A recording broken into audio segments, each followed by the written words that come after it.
I don't know about you guys, but I have always treated WrestleMania as kind of the season finale, and it feels like post WrestleMania is a brand new season where we're getting new feuds, new faces, and everything like that. And I really feel like this year we're seeing a lot more of a kind of change or refresh in a way.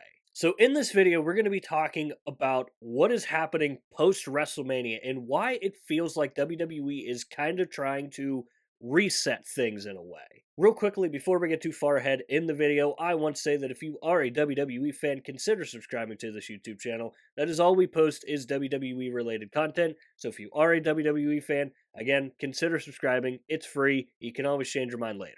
And I also want to apologize real quickly if this video sounds a little bit different. If you can't tell already, I am extremely congested right now and I've been dealing with it for the past couple days. So the energy and everything overall just might be a little lacking in this video. So I do apologize on that. So when I use the term reset, I think the one feud, the one storyline that comes to my mind the most was the Cody Rhodes Randy Orton story. Because their match at WrestleMania 42 really did feel like it kind of reset things, where you immediately had Pat McAfee out of the picture, and it was just Randy Orton versus Cody Rhodes. And judging by how that match ended with Randy hitting Cody with the punt kick, it feels like that was going to continue. But so far, we've only seen one guy come out of that, and that was the guy who got punted in Cody Rhodes. We have yet to see Randy Orton post WrestleMania, and we've yet to hear his thoughts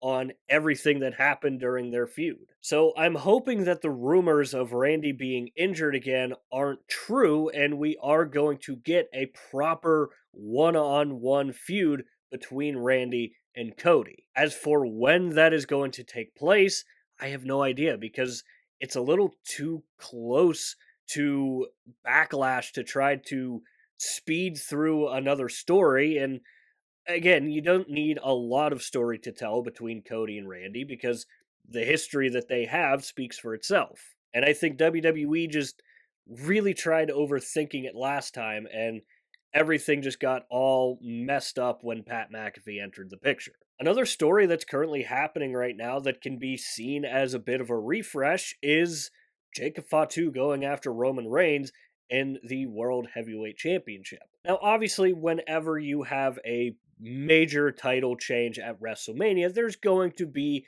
a little bit of a refresh period.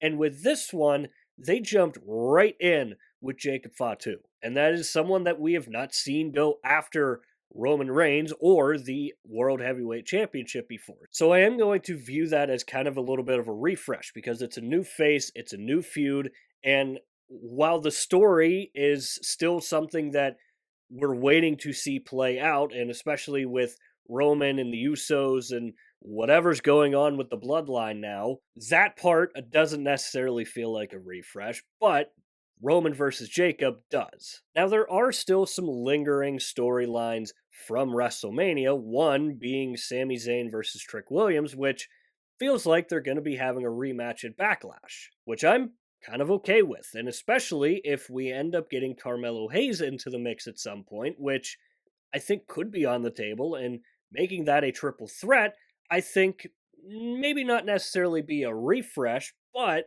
would be something that we didn't literally just see. And I understand that we did just talk about Randy Orton and Cody Rhodes possibly having a rematch at Backlash, and yes, we did just see that at WrestleMania as well. However, that just felt so different because of everything with Pat McAfee and Jelly Roll and all that. So while I am excited to see another Sami Zayn versus Trick Williams match, I also want to see something added to that, whether it be a stipulation or a third member like a Carmelo Hayes. Shoot, at this point, I'll even take an Ilya Dragunov in the mix somewhere. Just something that's a little more different than just Sami Zayn versus Trick Williams. And then you have the NXT call ups, which I just made an entire video breaking down every single person that got called up from NXT.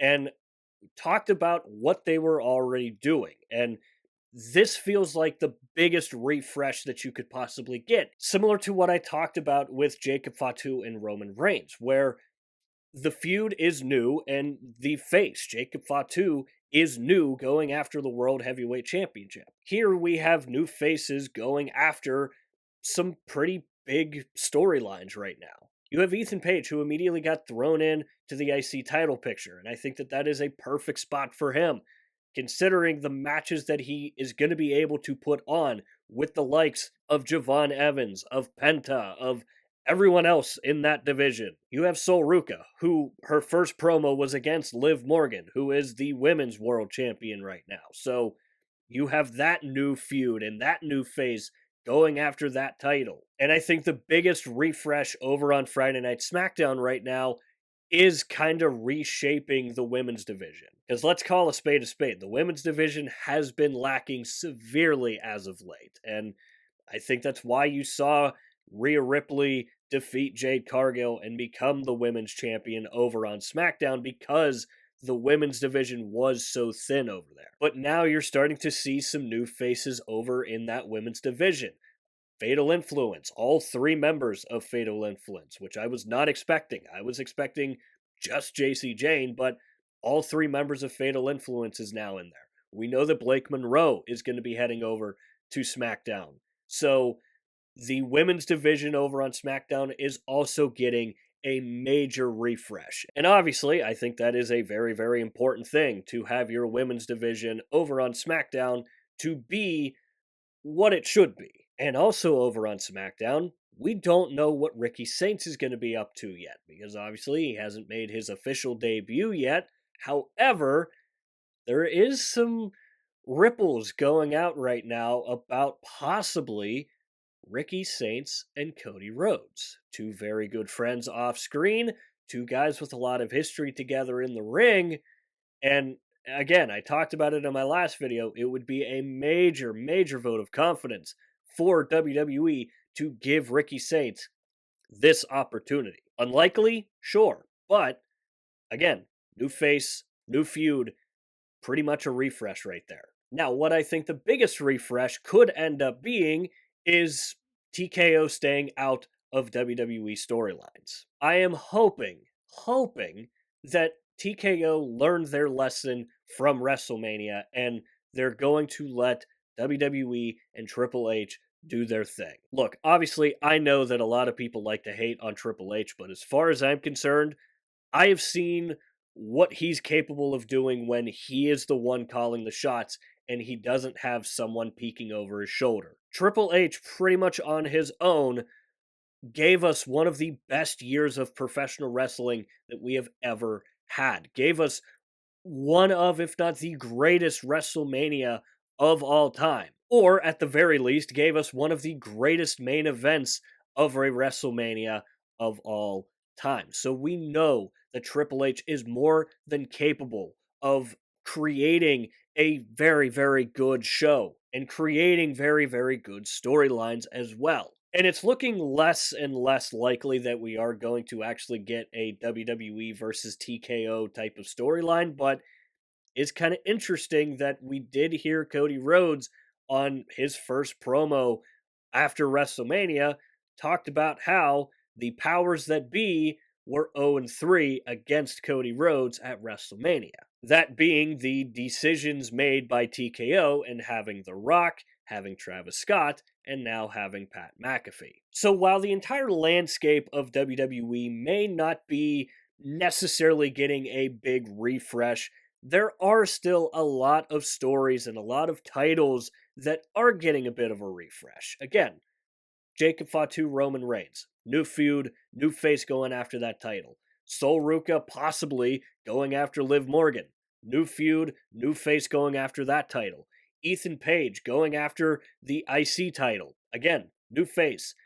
Kind of new feuds. We've seen him and Javon have a fantastic feud in NXT, but Ethan is also a new face going after that title. You have all of the new additions that are going to be happening to the SmackDown Women's Division, which is such a good thing to see. And you have Ricky Saints, who knows what WWE has in store. If they really want to go what the kind of rumors are circulating right now, we could see Ricky Saints versus Cody Rhodes at some point soon. So, in my opinion, I really do feel like WWE has hit the reset button here. I feel like that it has been a little more prominent this year than it has been in years past. So, this is where I want to hear from you guys. Let me know down below in the comments section if you feel like WWE has really hit the reset button hard this year. And let me know some of the new faces that you are the most excited to see. And let me know what new feuds you are excited to see. Let me know all that stuff down below in the comment section. And while you're down there, swing by the description and click the Linktree link. That is the only link in the description for a reason. That is because it will take you to all of the social media platforms for this channel. I do strongly suggest going and checking out our X page. Besides YouTube, I am most active over on X. We do updates for Monday Night Raw, Friday Night SmackDown, and the PLEs. And we are also over on Instagram and TikTok. Over there, you can expect clips from these videos, and it's just another place for me to post when I do upload a video on here to YouTube. So if you do enjoy these videos and you're looking for some extra content, again, Linktree link in the description. It'll take you to wherever you want to go. So with all that said and done, that is going to do it for this video here. I hope you enjoyed the video. If you did enjoy it, hit the like button. If you really enjoyed it, hit the subscribe button. Again, both are free. Both really help out the channel a lot. And of course, if you have made it to this point of the video, I want to say thank you very, very much for taking the time out of your busy day to watch these videos here, because it genuinely does mean the world to me. And as always, stay tuned for more WWE content coming in the future. We'll see you next time.